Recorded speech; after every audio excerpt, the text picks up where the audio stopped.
This channel does not promote any violent, harmful, or illegal activities. All content provided by this channel is meant for an educational purpose only. যদি এমবিএচ kitchen king কিচেনে থাকে তো আমরা যা ইচ্ছে তৈরি করতে পারি। বেগুনের ভর্তা, আলু কপি, ভিন্ডি মশলা, আরো অনেক কিছু। MBH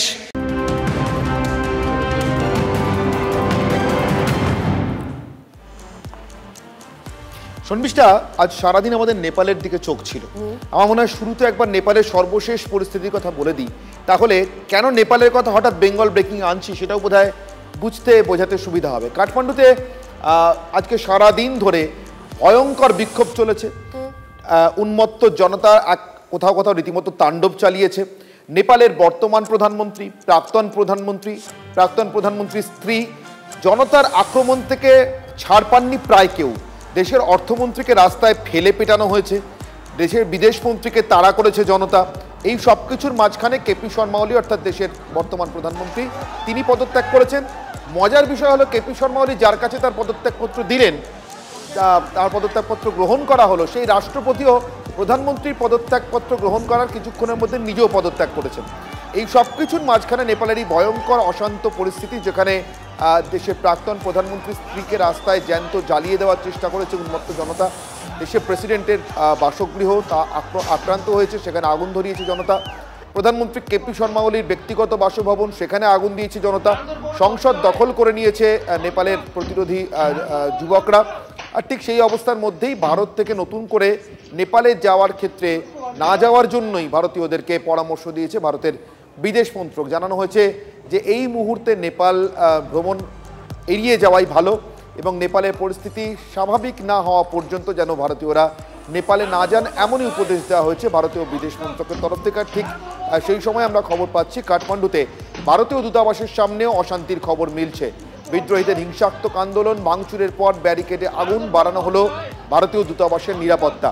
এই মুহূর্তে কি দেখে শুনে বুঝে সবসময় বিদ্রোহীরা আক্রমণ করছে, নাকি ভারতীয় দূতাবাসের সামনে যে অশান্তির ঘটনা সেটাও পরিকল্পিত, এটা এখনো পর্যন্ত স্পষ্ট নয়। কিন্তু ভারতের এই নিজের নাগরিকদের জন্য ট্রাভেল অ্যাডভাইজারি অর্থাৎ নেপালে না যাওয়ার উপদেশের পাশাপাশি ভারতীয় দূতাবাসের সামনেও অশান্তির খবর এইমাত্র আমরা পাচ্ছি। এই মুহূর্তে আরও একটা আপডেট পাওয়া যাচ্ছে। নেপালে অশান্তির জন্য ভারত নেপাল যে বাস চলাচল করতো সেই বাস পরিষেবা ইতিমধ্যে বন্ধ করে দেওয়া হয়েছে। শিলিগুড়ি থেকে কাঠমান্ডু বাস চলাচল বন্ধের সিদ্ধান্ত নিয়েছে এনবিএসটিসি। বিশেষ কারণবশত উত্তরবঙ্গ রাষ্ট্রীয় পরিবহন নিগমের শিলিগুড়ি কাঠমান্ডু যে বাস পরিষেবা সেটা স্থগিত রেখেছি টেকনিক্যাল কারণে। আমরা কিছুদিন বাদে আবার এই পরিষেবা চালু করব। আপাতত আমরা বন্ধ রাখার সিদ্ধান্ত গ্রহণ করেছি। এদিকে ইতিমধ্যে আমরা জানি যে আমাদের রাজ্যের অনেকে রয়েছেন যারা নেপালে গিয়ে কাজ করেন, তাদের পরিস্থিতি কিরকম? জনরসে জ্বলতে থাকা প্রতিবেশী দেশে এই মুহূর্তে আটকে রয়েছেন এ রাজ্যের বহু বাসিন্দা। তারা অনেকেই পশ্চিম মেদিনীপুরে, ঘাটাল এবং দাসপুরের, বিশেষ করে স্বর্ণ কারিগরের কাজে গিয়েছেন ঘাটাল দাসপুরে হাজার হাজার শ্রমিক। কাছের মানুষের জন্য উদ্বেগে এই রাজ্যে থাকা পরিবারগুলি। তো এখানে খুব ভয়াবহ পরিস্থিতি, কালকের তুলনায় আজকে খুব যেন উত্তাল হয়ে পড়েছে। তো এখানে প্রচুর সমস্যা, আমাদের বাজার হাট করতে পারছি না, বাইরে বেরোতে পারছি না, দুশ্চিন্তার মধ্যে রয়েছি, জানি না কি হবে আগামী ডেটে। আমরা এই মুহূর্তে নেপাল কাঠমান্ডুতে আছি, খুবই দুশ্চিন্তায় আছি। কাল থেকে বাড়ির বাইরে বেরোতে পারছি না। আজ সকাল থেকে জায়গায় জায়গায় বিক্ষোভ চলছে, তো জানি না পরিস্থিতি কী হবে। আমরা খুবই আতঙ্কিত রয়েছি, মনে হয় বাড়ি চলে যেতে পারলে খুব ভালো হয়, কিন্তু বাড়ি যাওয়ার পর্যন্ত রাস্তাও নেই। আমার ভাই আছে দুজন, আমার জেঠু ছেলে দুজন আছে। এখন কালকে থেকে মোটামুটি ফোনে যোগাযোগ করা যাচ্ছে, খুবই উদ্বেগজনক। তো বাড়িতে চলে এলেই খুব ভালো হয়, কারণ ওখানের পরিস্থিতি যা শুনেছি বহু লোক মারা যাচ্ছে, ওখানে খুব ভয়ে আছে ওরা। চেয়ারম্যানের নির্দেশে বস্তি উচ্ছেদে বাধা এলাকার তৃণমূল কাউন্সিলরের। আরামবাগে বস্তি উচ্ছেদ ঘিরে তৃণমূলেই ভয়ঙ্কর কোন্দল। তর্কাতর্কিতে প্রকাশ্যে জড়িয়ে পড়লেন দুই তৃণমূল নেতা। যদিও দলেরই পুরো চেয়ারম্যানের ভূমিকা প্রশ্ন তুলেও বিজেপির বিরুদ্ধে চক্রান্তের অভিযোগ তুলেছেন স্থানীয় তৃণমূল কাউন্সিলর। পাল্টা জবাব দিয়েছে বিজেপি।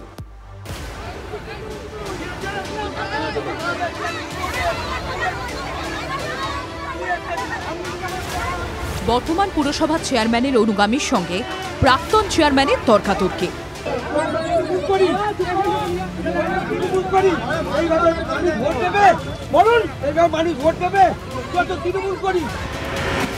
আরামবাগে বস্তি উচ্ছেদ নিয়ে তৃণমূলের গোষ্ঠী কোন্দল। মঙ্গলবার আরামবাগের 6 নম্বর ওয়ার্ডে পল্লীশ্রীতে পে লোডার নামিয়ে বস্তি উচ্ছেদ শুরু হয়। আরামবাগের চেয়ারম্যানের অনুগামী রাকেশ চৌধুরীর উপস্থিতিতে ভেঙে গুঁড়িয়ে দেওয়া হয় বস্তির ঘরবাড়ি। স্থানীয়দের অভিযোগ, কোনো নোটিশ ছাড়াই ভাঙচুর করা হয়েছে ঘর। আমার কিছু আমার করতে পারলাম না, মানে ঘর ভেঙে দিল, আমি আজ কোথাও থাকতে পাইনি। সমীর ভান্ডারী তো এখানে মদের বার করতে চাইছে, কিছু গুন্ডা পুষে রেখেছে আরামবাগেতে, সেই গুন্ডারা এসে এখানে মদ বার ঠেক করবে, দুদিন পরে মাদলামি করবে, সেই জন্য এই ঘরগুলোকে ভাঙা হচ্ছে। জায়গাটা অ্যাকচুয়ালি পিডব্লিউ পৌরসভা থেকে পার্টি কিছু যেমন ছেলেদেরকে চেয়ারম্যান বলে পাঠিয়েছে যে ঘর ভাঙতে হবে, আমাদের এই জায়গাটা দরকার, পাঁচিল দিয়ে ঘেরা হবে। আমাকে কেন করলে তো আমরা কি করে জানবো? চেয়ারম্যান বলে পাঠিয়েছে, বলছে আমাদের ভাঙতে হবে বলে বলা কয় নাই, আসলে ভেঙে দিল ওই যে পৌরসভাতে লোক। নিজের ওয়ার্ডেই চলছে বুলডোজার। খবর পেয়ে ঘটনাস্থলে পৌঁছে যান স্থানীয় তৃণমূল কাউন্সিলর ও প্রাক্তন চেয়ারম্যান স্বপন নন্দী। সেই সময় বর্তমান চেয়ারম্যান সমীর ভান্ডারীর অনুগামীর সঙ্গে বাগবিতণ্ডায় জড়িয়ে পড়ে। কিন্তু এটা তো পৌরসভার জায়গা নয়, এটা পিডব্লিউডির জায়গা। এটা কি করে হয় আমি বুঝিনি, এটা তো পিডব্লিউডির জায়গা। এগুলো সব বিজেপি চক্রান্ত করে মানে আরামবাগটাকে একটা বাজে জায়গায় পাঠাবার চেষ্টা করছে। এটা বিজেপি সব চক্রান্ত। তাহলে কি চেয়ারম্যান বিজেপির চেয়ারম্যান বলছে? না না, আমি কি কথাটা বলছি, বিভিন্নভাবে চক্রান্ত করে। যদিও তৃণমূল পরিচালিত আরামবাগ পুরসভার চেয়ারম্যানের দাবি, যেটুকু ভাঙা হয়েছে সেটা হেলিপ্যাড জায়গা। যেটুকুনি ভাঙা হয়েছে সেটা হেলিপ্যাডের জায়গা। 6 মাস আগে থেকে ওদের বলা হচ্ছিল যে এইখানটা আমাদের ঢোকার মূল পথ, এখান দিয়ে না ঢুকলে আমরা কাজ করতে পারছি না। পৌরসভার উন্নয়নের স্বার্থে ওখানে আমার ওটা করতেই হবে। যদিও এ নিয়ে কটাক্ষ শানাতে দেরি করেনি বিজেপি। এটা কি নাটক চলছে, কারাই ঘটনা ঘটাচ্ছে?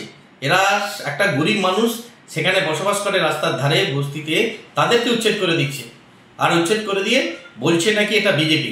আরে বিজেপি কি পৌরসভা চালাচ্ছে? বস্তি উচ্ছেদ ঘিরেও তৃণমূলের গোষ্ঠীদ্বন্দ্ব, জানিয়ে সরগরম আরামবাগের রাজনীতি। তন্ময় বৈরাগীর রিপোর্ট, TV9 বাংলা। এই যেন কিশোর কুমারের গান, পারি না সইতে না পারি কইতে, তুমি যেন ধোঁয়া ধোঁয়া ধোঁয়া ধোঁয়া। না, গাঁজাখড়ি গল্প নয়, তবে গাঁজার ধোঁয়ায় ঢাকা পার্টি অফিস বন্ধ করে দিলেন তৃণমূলেরই বিধায়ক।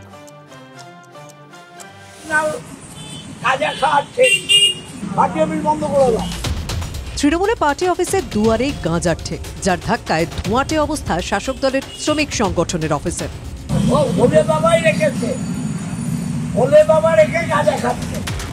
আচমকা সেখানে উদয় হয়ে দলেরই শাখা সংগঠনের পার্টি অফিস বন্ধের নির্দেশ দিলেন চুঁচুড়া তৃণমূল বিধায়ক। গাঁজা যোগে তৃণমূলের অফিসে পড়ল তালা। হুগলির ব্যান্ডেলে ব্যস্ত জিটি রোডের পাশে তৃণমূলের শ্রমিক সংগঠনের এই কার্যালয় বছর 13 আগে উদ্বোধন করেছিলেন এলাকার বিধায়ক অসিত মজুমদার। সেই অফিসের পাশে গজিয়ে উঠেছে গাঁজার ঠেক। কাল বিলম্ব না করে তৃণমূল বিধায়কই পার্টি অফিস বন্ধের নির্দেশ দিলেন। তোমার অকর্মের জন্য লোকে বলবে তৃণমূল এই করে, যে পার্টি অফিসে গাঁজা বিক্রি হবে সেটা পার্টি অফিস নাকি ধান্দাবাজের অফিস? ধান্দাবাজ তৃণমূল হতে পারে না। বিধায়কের কানে কেউ খবর দিয়েছিলেন অপকর্ম চলছে, তা স্থানীয় পঞ্চায়েতের কাছে খবর ছিল না। দাদার চোখের সামনে দেখা গেল যে এখানে ওইখানে বসে সব গাঁজা খাচ্ছে। আপনার কাছে কোনো খবর ছিল না এর আগে? না, এর আগে আমাদের কাছে কোনো খবর ছিল না। বিধায়ক মশাই এই পার্টি অফিস বন্ধ করতে বেড়ায়, তাহলে সারা পশ্চিমবাংলার তৃণমূলের যত পার্টি অফিস আছে সব বন্ধ করে দিতে হবে। ভোটের আগে মানুষকে একটা গিমিক দেওয়ার চেষ্টা করলো, নিজের ভাবমূর্তি স্বচ্ছ রাখার একটা পরিকল্পনা নিয়ে। সম্প্রতি বর্ধমান শহরে তৃণমূলের কার্যালয় লাগোয়া এক অফিস ঘরে দিনের পর দিন এক মহিলাকে নির্যাতনের অভিযোগ ওঠে। আর এবার হুগলিতে তৃণমূল অফিসের দুয়ারে গাঁজার ঠেক। হুগলি থেকে আশিক ইনসানের রিপোর্ট, TV9 বাংলা। যে আটায় গরিবের পেট ভরানোর উদ্যোগ নিয়েছে সরকার, সেই আটায় আসলে কাদের পেট ভরছে হুগলির গোঘাটে? দেখুন তো।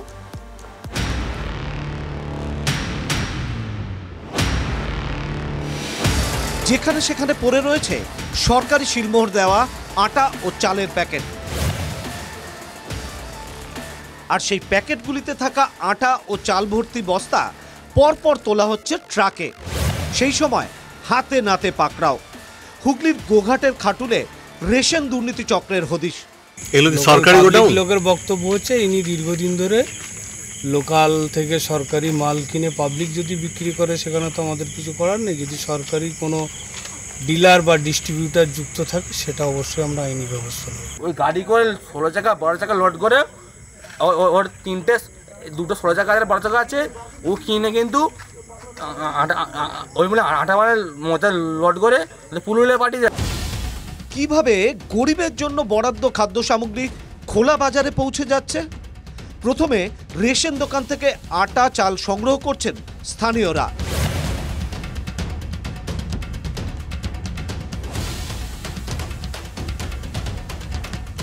তারপর সেই রেশনের জিনিসপত্র বিক্রি করে দেওয়া হচ্ছে এজেন্টদের কাছে। ব্যবসা করে বাইরের গাড়ি দিয়ে চালগুলো লোড করে রেশনের মাল নেয় না, পাবলিক দিয়ে যায়। সরকার যাদেরকে দিচ্ছে তারা খাচ্ছে না, দিয়ে চলে যায়। সেই সামগ্রী নিয়ে গিয়ে গোডাউন মালিকদের কাছে বিক্রি করেন এজেন্টরা। এবারে এখন সবারই ফ্যামিলিতে দুটো করে লোক, সবাই একটু ভালো জিনিস খেতে চায়। হ্যাঁ, কিছু কিছু এতে দেখা যাচ্ছে পোকাও বেরোচ্ছে, সব বাড়িতে নয়, একেবারে পোকা বেরোচ্ছে, সেগুলো তো দিতেই হবে মানুষকে। অভিযোগ, ওই গুদাম থেকেই গরিবের জন্য বরাদ্দ আটা চাল পাচার হয়ে যাচ্ছে ভিন রাজ্যে। সরকারি মাল আপনারা কিনছেন কিভাবে? এই মালগুলো কোথায় যাচ্ছে? যাচ্ছে বলতে আমার এটা তো অন্যায় পুরোটা। এবার আমরা গরিব মানুষ, পেটের জ্বালায় কী করবো বলো, করছি আর কী করবো। বেআইনি গোডাউন মালিকের সঙ্গে তৃণমূলের আতাতের অভিযোগ তুলেছে বিজেপি। এই সমস্ত গোডাউন থেকে মাল পাচার করার সময় তৃণমূল কংগ্রেসের শাসক দলের নেতা নেত্রীরা এবং পঞ্চায়েত এবং পঞ্চায়েত সমিতি যারা সদস্যা তাদের সঙ্গে এসব জড়িয়ে আছে। আর এলাকার তৃণমূলের বুথ সভাপতি, তিনি নাকি এ বিষয়ে কিছুই জানেন না। দুই ব্যবসাপত্র করে তা অত আমি বলতে পারবো না, এখানে এত বলা যাবে। আমি দেখিনি তো, আমি তো আসছি, আমাকে ডাক দিল আমাদের সভাপতি, আমি এসে দাঁড়িয়েছি, যেহেতু উপর নেতৃত্ব এসেছে আমি আছি। রেশনের সামগ্রীতে দুর্নীতির পোকা কিলবিল করছে। সুযোগ বুঝেই কোপ। এই সব লুটেরাদের ধরবে কে? আরামবাগ থেকে তন্ময় বৈরাগীর রিপোর্ট, TV9 বাংলা। আরে কম দে কিন্তু খাঁটি দে। MDH কাশ্মীরি লাল লঙ্কার গুঁড়ো। MDH